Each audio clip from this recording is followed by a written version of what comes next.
L'argent ne fait pas le bonheur. Non, mais tu vis dans les beaux quartiers, donc ça doit être facile.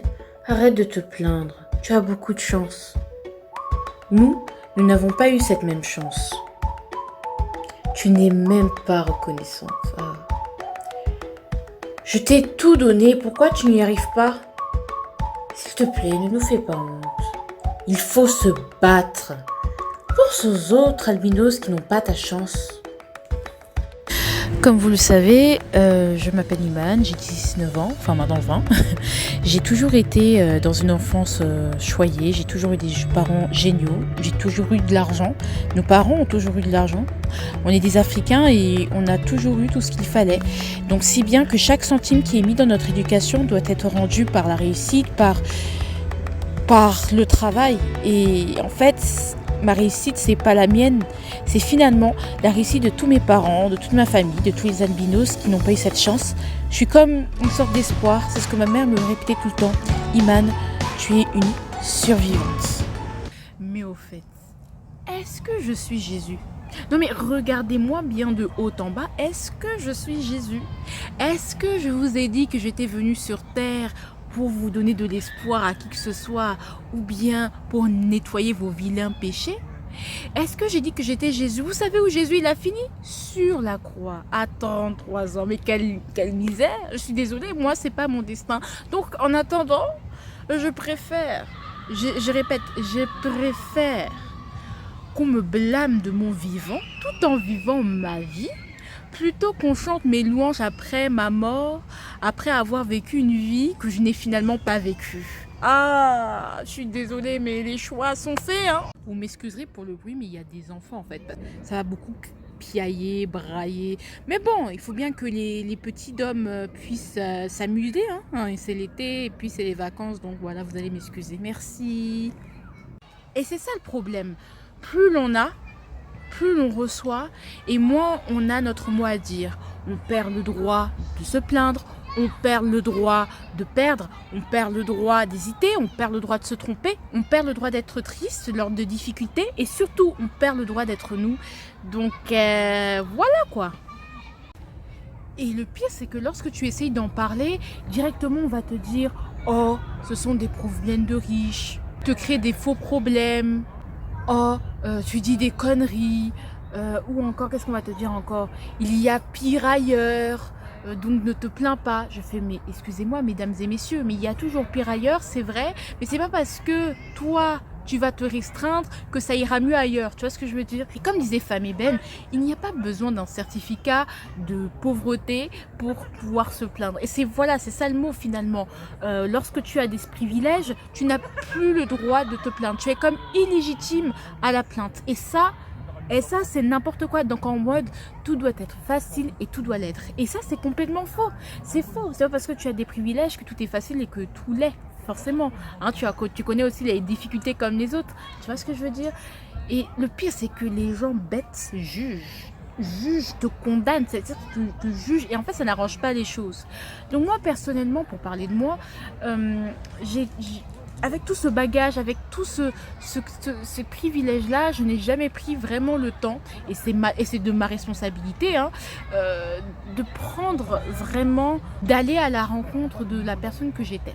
Aujourd'hui, là, je viens de rencontrer une personne que j'étais à 19 ans. Je ne savais pas, elle était en moi, elle était à côté de moi, mais à seulement 19 ans, 20 ans, je me fais « Ah bonjour, comment tu vas? Waouh !» Lorsque tu es privilégié, en fait, l'accent n'est pas mis sur toi en tant qu'individu, mais sur toi en tant que faisant partie d'un tout, d'un clan que tu dois représenter. Donc en fait, tu fais plus vraiment les choses pour toi, tu vas faire les choses pour représenter, pour ne pas salir l'honneur du clan. Et ça, c'est beaucoup les trucs de nobles, de gens qui ont le fric, l'honneur, les conneries comme ça, tu vois. En fait, tu n'es plus toi. En fait, tu es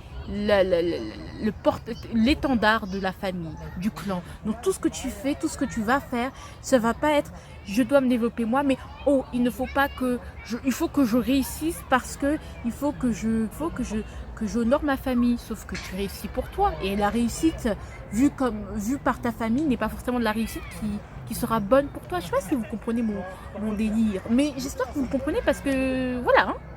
On va pas réexpliquer les choses 10 000 fois. Toute ma vie, par exemple, si je devais vous donner un exemple concret, tu dois pas trop parler fort parce que nous les Noirs on se fait déjà assez remarquer comme ça. Tu dois pas tu dois avoir des très bonnes notes à l'école, faire de grandes études parce que nous nos parents n'ont pas pu le faire. Tu dois le faire parce que toi en tant qu'enfant descendant d'immigrés en fait et qui a eu la chance d'aller à l'école, tu dois forcément réussir. En fait, tu ne peux pas rencontrer des difficultés, c'est pas possible. Et en fait, je suis désolée, mais voilà, hein, un peu de tolérance. En fait, justement, toi, en tant qu'individu, tu n'es plus toi, en fait, finalement. Le but, c'est de dire, on a voyagé, on est immigré, on a réussi à élever des enfants, ils ont fait des grandes études, allez regarder comment nous avons réussi. Je suis désolée, mais moi je suis pas là pour honorer qui que ce soit, encore une fois. Mais vraiment, donc du coup, ce qui fait que beaucoup d'entre nous passent à côté de leur vie. Et beaucoup d'entre nous sont trop liés à leur famille comme ça. Donc si bien que parfois il y a des Africains qui viennent en France, plutôt que de prendre ce privilège qu'ils ont l'utiliser pour eux-mêmes, ils vont l'utiliser pour leur famille. Exemple, plutôt, toi tu viens en France par tes propres moyens, ta famille ne t'a pas aidé. Je tiens à le dire le plus souvent comme ça, c'est comme ça, ta famille ne t'a pas aidé. Tu viens en France, tu te bats, tu vis dans un HLM, tu vis du racisme, tu gagnes de l'oseille. Au lieu de le mettre dans toi, pour avoir peut-être plus, et parce que tu as le droit d'avoir plus, non, tu vas envoyer au pays. Alors que les gens au pays, ils vont juste bouffer ton argent et une fois que ce sera fini, et ben, enfin, ils vont toujours simplement te redemander et en fait, non quoi, ça sert à rien. Tu vois ce que je veux dire? Donc, à ça, franchement, il n'y a pas de malédiction en fait. Je pense pas que les privilèges, c'est pas mauvais. Et les privilèges, il faut savoir en faire bon usage tout simplement.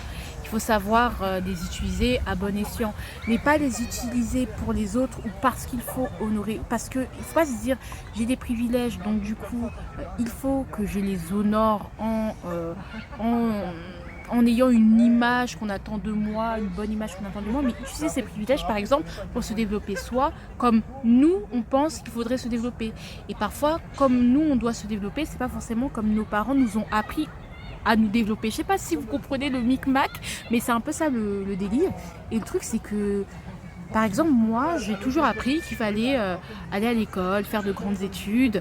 Ouais, voilà, c'était mon projet. Et puis, je me suis rendu compte que vraiment, si tout simplement, j'aurais pu développer plein d'autres choses quand j'étais petite, plutôt que d'être que dans les cahiers, tu vois ce que je veux dire. La vie, elle est beaucoup plus riche que les livres. La vie, elle est beaucoup plus belle que les livres. Parfois, partir à l'aventure, c'est beaucoup mieux. C'est pour ça que quand tu fais, voilà, il y a toujours des... C'est pour ça que les parents, ils prennent beaucoup mal, par exemple, quand tu veux... je sais pas si c'est français ce que je viens de dire, mais voilà. Prennent mal quand tu prends une année sabbatique et quand tu te dis, mais en fait, c'est trop, je peux pas faire tout d'une traite, je peux pas continuer sur ma lancée comme ça. Et ils comprennent pas, mais c'est tout simplement que ça fait partie de ton chemin de vie et que ton chemin de vie ne doit pas forcément être comme papa, comme maman. Et je trouve que quand on te donne beaucoup, les parents en attendent aussi beaucoup. Tout ce qu'ils attendent de toi, finalement, c'est que tu fasses, par exemple, des grandes études. Mais et rien d'autre, tu vois ce que je veux dire. Et tout ce qui va un peu trop sortir du cadre, directement, c'est pris comme de l'ingratitude. Et en fait, non, je suis désolée, il y a un moment donné, il y a des choses qui vibrent en nous, des choses qui sont... On ne sait pas d'où elles viennent, hein, on ne sait pas d'où elles viennent, mais elles sont là. Et on ne sait pas comment s'en débarrasser, mais elles sont là. Il faut les prendre à bras le corps, il faut les prendre à bras ouverts tout simplement. Il y a des changements de vie, il faut les accepter. Il ne faut pas se dire que oui, parce que mes parents ont mis tant de centimes en moi, que ouais, il faut que je respecte ce qu'ils disent, il faut que c'est comme ça que je dois leur prouver ma reconnaissance. Non, c'est pas comme ça, c'est en étant toi. Et bien même s'ils sont pas contents, écoute, c'est pas eux qui vont vivre ta vie. Je sais pas comment vous l'expliquer. Mais en fait, c'est vous qui savez le mieux comment vous saisir ce privilège-là et saisir cette chance-là. Faut pas que les autres disent c'est comme ça que tu dois faire et pas autrement, alors que parfois votre manière de faire est beaucoup mieux. Et c'est dans ce sens-là que je dis que les privilèges sont un poids parce que c'est tellement lourd à porter. On se demande comment on doit les porter et comment on doit honorer, comment on arrivera à honorer notre famille ou ce qu'on a reçu, être digne de ce qu'on a reçu, plutôt que d'utiliser ce qu'on a reçu en plus par rapport aux autres pour aller en nous et pour faire ce que nous on veut. C'est ça le problème, c'est que au lieu de faire ce que je viens de dire précédemment, bah les privilèges deviennent un poids parce que on cherche pas plus loin, on se dit bon j'ai reçu ça, donc c'est comme ça que je dois faire. Parce que c'est comme ça qu'on m'a appris à faire. Non, suive ta voie à toi et c'est à toi de créer ton propre chemin, à toi de construire ta propre maison, à toi de t'émanciper réellement. You have to voler de tes propres ailes, c'est ça voler de ses propres ailes. Après tu peux bien sûr prendre l'exemple sur tes ancêtres, sur ce qu'on t'a donné, sur l'enseignement qu'on t'a donné, mais c'est pas pour autant que tu dois t'oublier en fait. C'est toi celui qui décide là.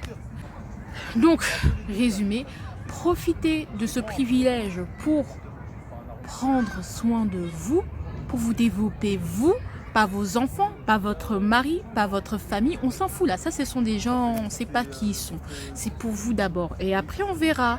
Donc vraiment oui, tu as de la chance machin, pour aller où, avec qui, on s'en fout, voilà, tu as de la chance. Attends, mais les gens ils pensent trop que avoir de la chance ça tombe du ciel. Non, tu as de la chance parce que tu la travailles, sa chance, tu la saisis. Et justement, la manière dont tu vas la saisir, cette chance, ça va faire que tu vas soit t'inhiber, soit te développer, madame, en tant que personne et individu. En tout cas, si tu as aimé cette vidéo, je t'embrasse. Je te fais de gros bisous. Si ça a été cafouille, j'en suis désolée. D'accord? En tout cas, je vous aime. Bisous. À venir, tu me fais peur. À venir, tu me fais douter. Tu n'es pas là, mais je n'ai que toi en pensée.